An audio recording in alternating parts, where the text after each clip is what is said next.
নমস্কার, রাধে রাধে। আশা করি সবাই রাধারানীর কৃপায় ভালো আছেন। অনেক দিন পর রথযাত্রার পরে আবার একটু সুযোগ হলো। কারণ এই সোজা রথ থেকে উল্টো রথ অবধি একদম সময় পেয়ে ওঠেনি। তবে আজকে খুব সাধারণ একটা টপিক নিয়ে আপনাদের সামনে আসা। আজকে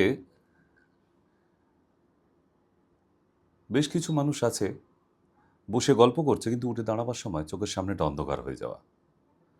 আবার কিছু মানুষ আছে হাঁটতে হাঁটতে হঠাৎ মাথা ঘুরে পড়ে যাওয়া। কিছু মানুষ আছে ঘুম থেকে উঠে হঠাৎ সোজা হয়ে মাটিতে পা দিয়ে দাঁড়াতে পারে না। আচ্ছা, এগুলো কখনো ভেবে দেখেছেন যে এগুলো কেন হয় দুম করে হঠাৎ করে মানুষের, তাই না? কারণ মানুষটা পড়ে গেলেও পড়ে যেতে পারতো, অনেক কিছু হয়ে যেতে পারতো, একটা বড় অ্যাক্সিডেন্ট হয়ে যেতে পারতো। এই হঠাৎ করে এই শর্ট টাইম ব্ল্যাকআউট, চোখের সামনেটা অন্ধকার হয়ে গিয়ে মানুষটার মাথার মধ্যে একদম যেন শূন্য হয়ে গিয়ে পড়ে যাওয়ার মতো অবস্থা হয়। ব্যাপারটা বড় সড়ো নয়, ছোট্ট, কিন্তু এটাই যদি খুব একটা কনসেন্ট না করেন তাহলে কিন্তু অনেক বড় বিপদ হয়ে যেতে পারে। আমরা হাই প্রেশার নিয়ে প্রচুর চর্চা করি। আমি প্রেশারে টেলমা 40 খাচ্ছি, উনি বলছেন আমি টেলমা 80 খাচ্ছি, উনি বলছেন অ্যামলোকাইন 5 খাই, ইত্যাদি ইত্যাদি। অনেক গল্প হয় চায়ের দোকানে বসে।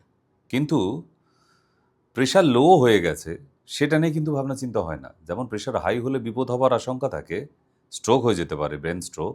ঠিক তেমনই একটা মানুষের যদি প্রেশার লো হয়ে যায়, ডাউন হয়ে যায়, তাহলে সেই ক্ষেত্রেও কিন্তু সেই মানুষটার স্ট্রোক হয়ে যাওয়ার সম্ভাবনা থাকে, হার্ট অ্যাটাক হয়ে যাওয়ার সম্ভাবনা থাকে।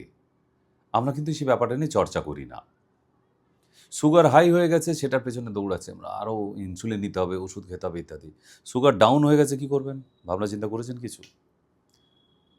এতেও তো হার্ট অ্যাটাক হয়ে যায়, এতেও তো স্ট্রোক হয়ে যায়। ঠিক তেমনই প্রেশারের ক্ষেত্রেও তাই, যেটাকে আমরা লো প্রেশার বলে থাকি।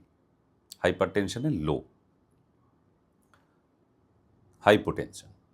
তাহলে এই ক্ষেত্রে কি করা উচিত? এখন এই ক্ষেত্রে কি কোনো মানুষের ওষুধ নেওয়া দরকার? প্রথম কথা, আপনি যদি প্রেশারের জন্য কোনো মেডিসিন নিয়ে থাকেন, প্রতিদিন নিচ্ছেন, তাহলে আমি বলবো যে এটাকে বন্ধ করুন। আর না হলে সপ্তাহে 2 দিন খান। কারণ ওই প্রেশারের ট্যাবলেটটা আপনার জন্য অনেক হাই পাওয়ার হয়ে যাচ্ছে। আগে কিন্তু এটা বন্ধ করা দরকার আছে। দ্বিতীয়, আপনার কি প্রতিদিন পটি ক্লিয়ার হচ্ছে সেটা দেখার দরকার আছে। তাতেও কিন্তু শর্ট টাইম ব্ল্যাকআউট হতে পারে গ্যাস থেকে, গ্যাস ফর্ম হয়ে গিয়ে। সেটা একবার ক্যাচ করার দরকার। না হলে ওইটা যদি মাথায় না আসে, আমরা আরও অনেক কিছু ভাবতে শুরু করব।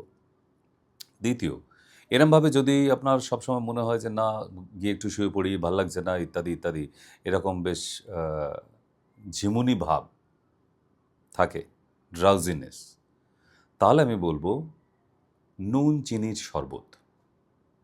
1 চামচ নুন, 1 চামচ চিনি 1 গ্লাস জলের মধ্যে গুলে, সমপরিমাণ নিয়ে জলের মধ্যে গুলে নিয়ে সেটা প্রতিদিন যদি সকাল 10টা এরকম সময় খাওয়ানো যায় পেশেন্টকে, তাহলে এই শর্ট টাইম ব্ল্যাকআউট, মাথা ঘুরে যাওয়া, কিছু ভালো লাগছে না, গিয়ে শুয়ে পড়া ইত্যাদি, এগুলো থেকে মুক্তি পাওয়া যায়। কেমন? তো সুতরাং ভালো থাকুন, সুস্থ থাকুন। আবার দেখা হবে হেলথ ডায়েরি এবং হেলথ ম্যাগাজিনে।